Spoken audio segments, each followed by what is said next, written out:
Donc le KO Amount, ça permet de mettre plus ou moins d'effets. Donc après, ça peut donner ça si vous avez ça comme preset. Bon, ça permet de donner un petit peu plus aigu. Après, ça dépend un peu ce que vous avez comme preset. Ça permet de mettre plus de basse, d'être un petit peu plus grave. Donc si je mets par exemple les deux à 100%, c'est 1 et 2. Quelque chose de beaucoup plus grave, beaucoup plus de basse.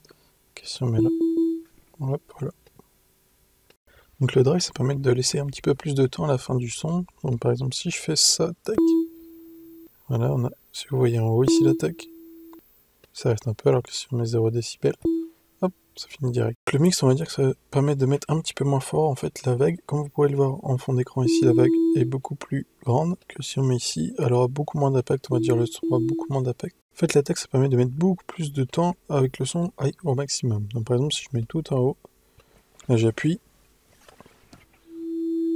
Donc ça va mettre beaucoup plus de temps que si je le mets tout en bas, ça va directement mettre, hop, au maximum directement. Donc le sustain, si je le baisse, ça fait ça, donc je reste appuyé sur la note, ça va augmenter le son, et après ça va le rediminuer, tout en restant appuyé, regardez, hop. Donc on peut voir sur le graphique ici, hop, que si je monte, hop, au maximum, ça reste au même niveau. Le release, ça permet de, quand on relâche la note, de laisser un peu de son, tac. Donc hop, je relâche, hop, et après plus vous mettez, plus ça va mettre du temps à revenir.